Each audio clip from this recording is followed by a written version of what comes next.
Hello students, good morning. I, Vikram Pramanik, once again welcome you all to my English class. Students, this is my second video of the second chapter of your book First Flight. This is the book of Standard 10. And in my first video, I have started the second chapter, Chapter 2, Nelson Mandela, Long Walk to Freedom. And this had been written by himself. This is a piece of his autobiography. Means what he felt in the inauguration after winning the democratic election in the year 1994. He was the first black president of South Africa. It was the first time that started non-racial government. Because before that, the white-skinned people used to dominate the black people. So, there was a racial discrimination in that country, South Africa. So, student, in my previous video, I have explained the starting lines, starting few paras of your chapter. I have explained regarding the author, the piece of newspaper published by BBC in the same year, in the same date when the inauguration was celebrated. And it is my duty to remind you that this is my second video.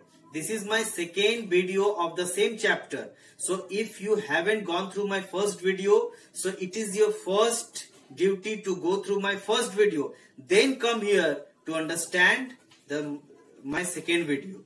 Okay, and I have read out up to regardless of the color of the skin. I want to show you that in this page I have completed up to here. I have completed up to here. So students, after this I am going to start. So please pay attention.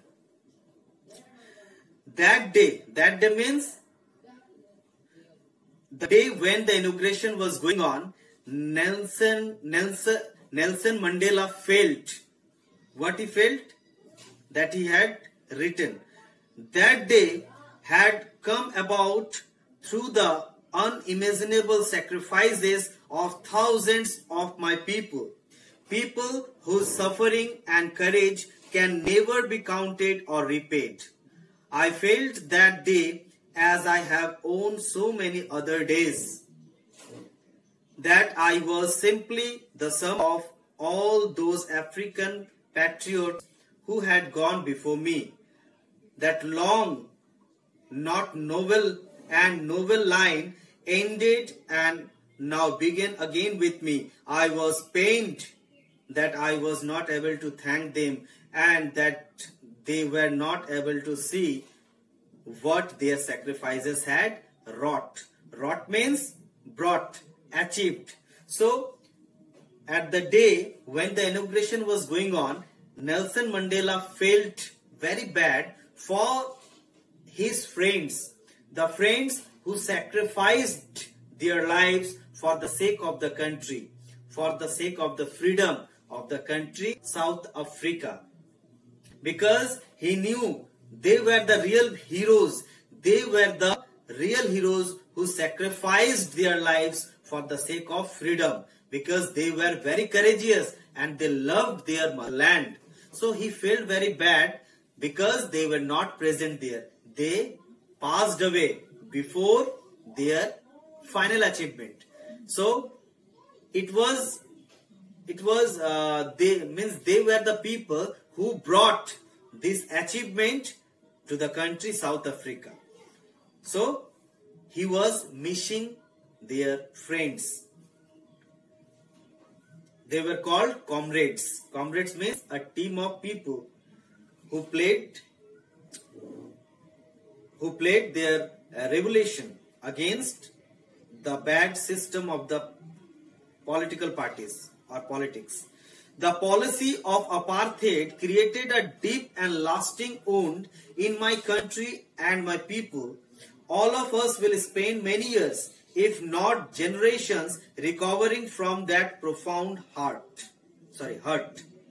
What he said, or what he thought, what he felt that time, Nelson Mandela, he felt that the apartheid, the political system, the racial discrimination was very bad to the black people, and the system left a very big wound, a very big hurt to the hearts of the black people, black skinned people, that it was not very easy to remove within few months or few years. It would take long time to remove such feelings, such means bad hurt that he was feeling, and that was produced. But the decades of oppression and brutality had another unintended effect, and that was that it produced the Oliver Tambo, the Walter Sisulu, the Chief Lethules, and the Yusuf Dadus, the brand features the Robert Suvekus of our time. So these were the people who fought in against of the white government,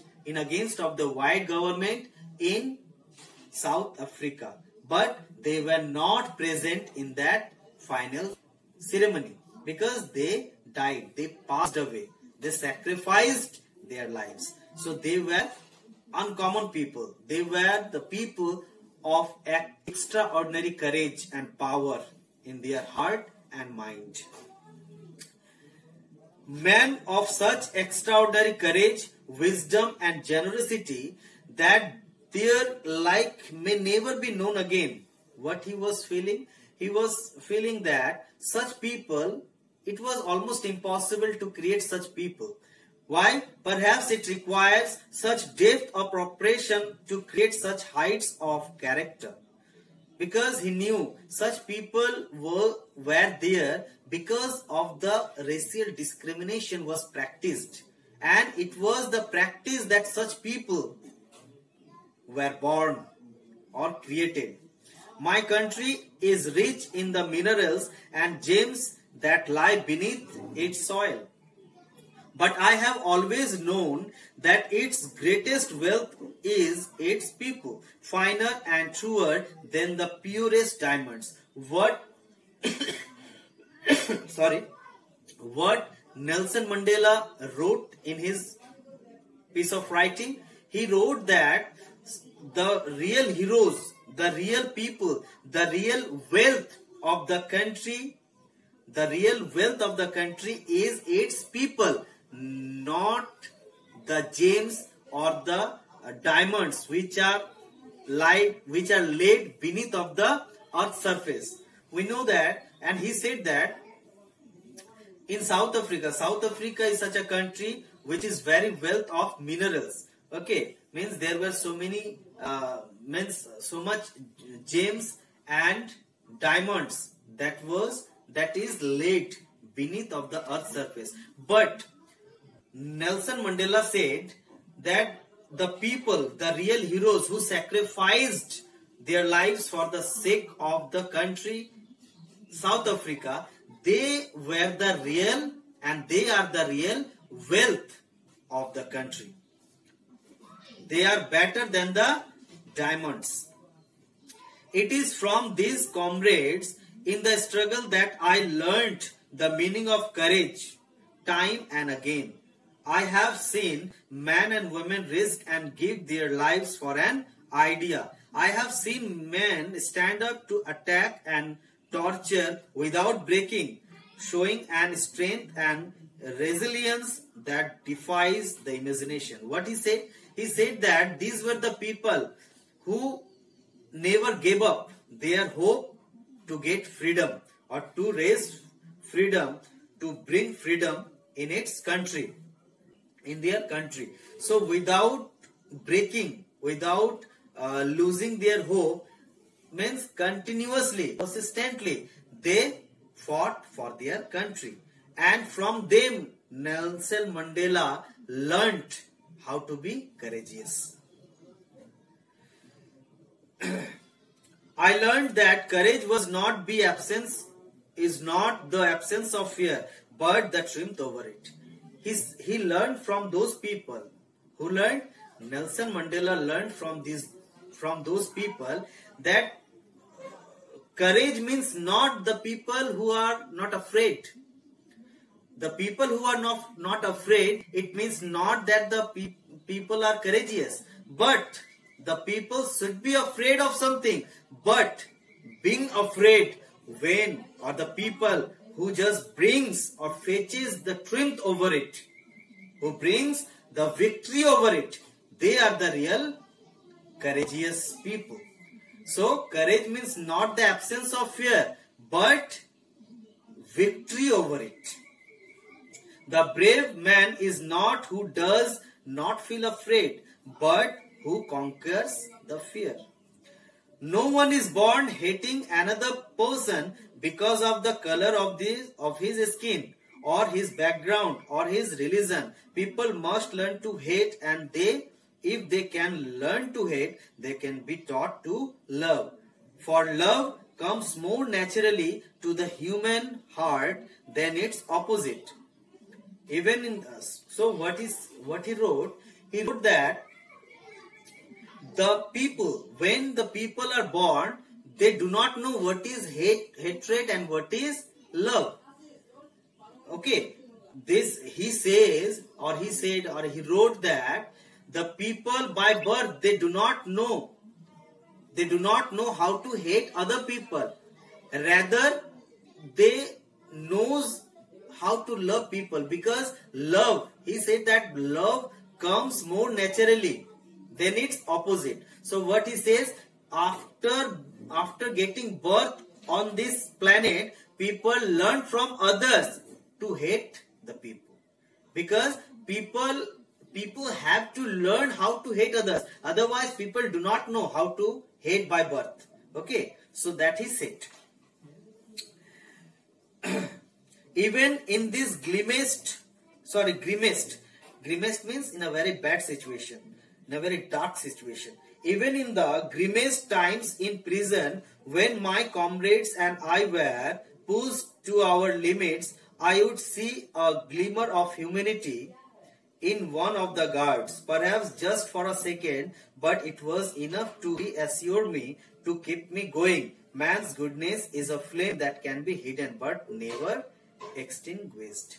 What he said, when he along with his friends were in prison for a long time, near about 30 years, Nelson Mandela and his friends and his freedom fighters were put in the prison, in jail. And when he was in jail for a long time, so the time when he failed to give up his hope, he saw a glimpse of hope. From where? From one of the guards. From one of the guards who were in the prison. And it was a very minimum. But he said that it was enough to reassure him, to keep him going for his struggle, for his freedom fighting. So what he said that man's goodness is a flame. Man's goodness is a flame which can be hidden for some time, but that never can be extinguished. That never can be put off. Okay, extinguished means put off. In life, every man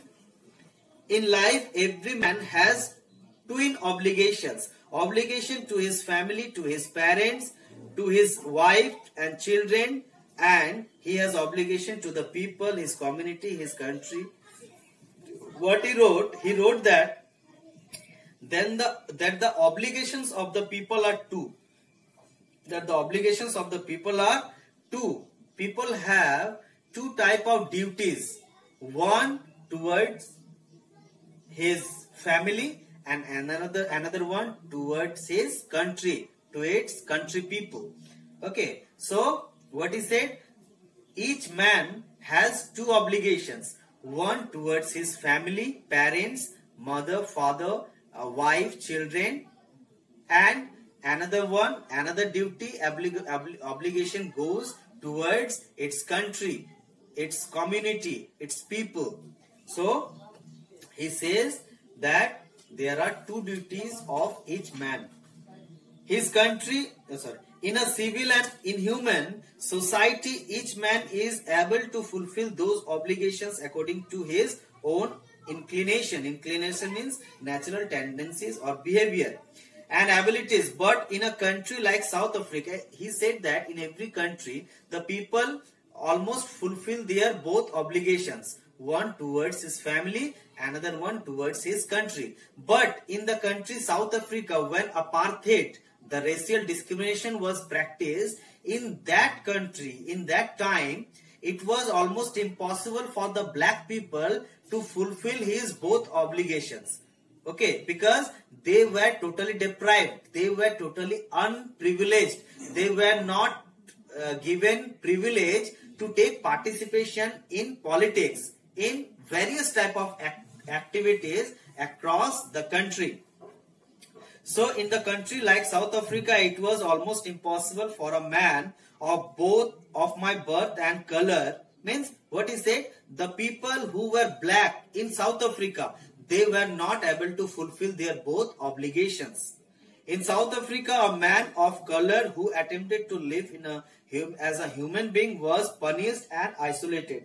And what he said, the people who tried to fulfill means their obligations, their duties, they were punished, they were isolated. Isolated means they were taken separate from their community and from other people. In South Africa, a man who tried to fulfill his duty to his people was inevitably ripped from his family and his home and was forced to live a life apart, a twilight existence of secrecy and rebellion. I did not in the beginning choose to place my people above my family, but in the attempting to serve my people, I found that I was prevented from fulfilling my obligations as a son, a brother, a father, and a husband. At first, he did not think that he had to fulfill the obligation towards his nation and their people. At first, he was very common. Okay, at first he was very common, and he was trying to fulfill the duties towards his family, but he was prevented to do it.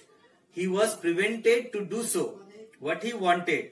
Then he was prevented to fulfill his desires towards his family, as a son, as a husband, as a father, as a husband, like this. Okay, so I was not born with a hunger to be free. I was born free in every way that I could know, free to run in the fields near my mother's hut, free to swim in the clear stream that run through my village, free to roast mealies under the stars and ride the broad backs of slow-moving bulls. As long as I obeyed my father and abided my customs of my tribe, I was not troubled by the laws of a man or God. What he said that he was not born to earn freedom.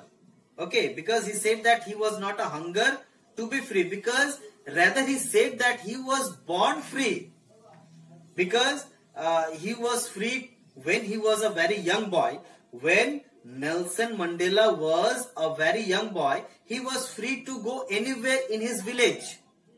He used to play with his friends near the village. He used to swim with his friends in the stream, in the river. He used to roast the mealies, a kind of crop. Okay, and then he used to ride the bulls. So he was as normal as other children. That time he did not know that his facilities were already curtailed, As because he was very young, he did not know about it. But when he became young adult, it was only when I became to learn my childhood freedom was an illusion. When he became adult person, he came to know that his freedom when he was a child, it was an illusion. Illusion means what? Illusion means something that appears to be real, but it is not. When I discovered as a young man that my freedom has already been taken from me, that I began to hunger for it. At first, as a student, I wanted freedom only for myself. The transitory freedom of being able to say that, stay out at night, read that I pleased and go where I chose. Later, as a young man in Johannesburg, I yearned for my basic and honorable freedom of achieving my potential, of earning my keep, of marrying and having a family, the freedom not to be obstructed in a lawful life. What he said, for a time he was in Johannesburg. Johannesburg is a place in South Africa. So there he found himself that he was restricted to do many things. He was there to earn his livelihood, but he was punished. He was restricted to do many things. Okay, then he came to know that his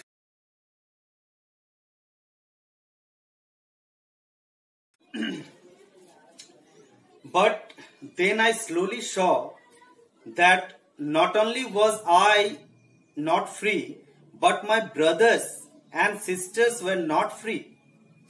I saw that it was not just my freedom that was curtailed, but the freedom of everyone who looked like I did.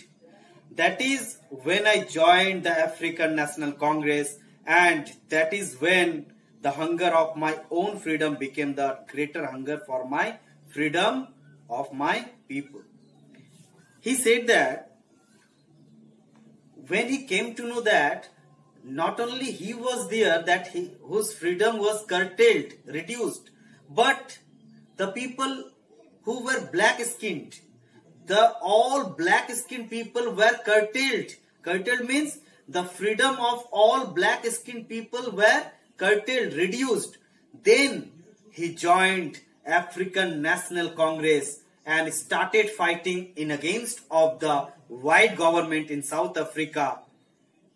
Okay, and at first he was thinking about his own freedom, but when he came to know that everyone needs freedom, every black people needs freedom, his hunger became greater and he started fighting for all black people. It was this desire for the freedom of my people who live their lives with dignity and self-respect that animated my life, that transformed a frightened young man into a bold one, that drove a law-abiding attorney to become a criminal. He said that at first he was very ordinary people like other, but when he started fighting in against of white government, he became criminal. Means he was considered a criminal. He was considered as a criminal because he was fighting in against of ruling government. And who was ruling? White people was ruling. That turned a family loving husband into a man without a home. At first he was a very loving husband, but because of this problem he left his home back and started living like a monk alone. That forced a life-loving man to live like a monk. I am no more virtuous or self-sacrificing than next man, but I found that I could not even enjoy the poor and limited freedoms I was allowed when I knew my people were not free. He said that he could not enjoy his own freedom when he knew that his kind of all black people were dominated, suppressed, tortured by white skinned people. He did not means he could not enjoy his alone freedom.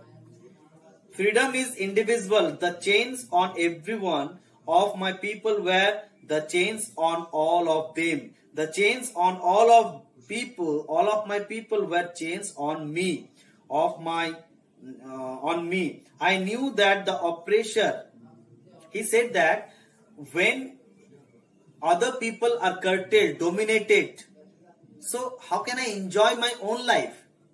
He could not enjoy his life because he came to know that his kind of all black people in South Africa were having huge problem. Well, were facing racial discrimination. They were suppressed, dominated by white people.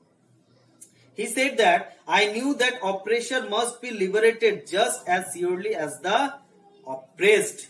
But he said that not only the oppressed people should be liberated, but the oppressors, means the people who used to torture the black people, means even they should have been free. They should have been free from their bar of prejudice. He is a man who takes away another man's freedom is a prisoner of hatred. What he said, the person who tortures others, that person is a prisoner of hatred. He is locked behind the bars of prejudice and narrow-mindedness. I am not truly free if I am taking away someone else's freedom, just as surely as I am not free when my freedom is taken from me. The oppressed and the oppressor alike are robbed of their humanity. What very beautifully he finished the chapter over here. This piece of writing finished over here, writing that not only the oppressed, the black people are dominated and the prisoners, but the white people, the oppressors, they are equally ranked alike. He said very beautifully that both oppressors and the oppressed, they are the prisoners. They are ranked alike because the oppressors, the white people, are the prisoners of hatred, and the black people, they are tortured physically, mentally, socially. Okay, they are deprived from all social activities. They are not privileged, giving the facility to take participation in politics. So in many ways, in almost all ways, the black people were suppressed for a long time in 20th century, from first decade to last decade. In the last decade, it changed when African National Congress won the democratic election and Nelson Mandela became the first president of South Africa, first black president of South Africa. He ruled 5 years from 1994 to 1999, and he promised his own people from that day, he promised that no black people, and not only black, even white people, no one will be suppressed by any other people. So he inaugurated the function, he led, he just took pledge as a first black president of South Africa, and then the racial discrimination abolished, removed from the country, and all people, the people of white skin, the people of black skin, they all happily started living together. Means the political practice apartheid was totally abolished from the country South Africa. So students, here I have completed my chapter in this video. So best of luck, thank you, and be happy. Thank you.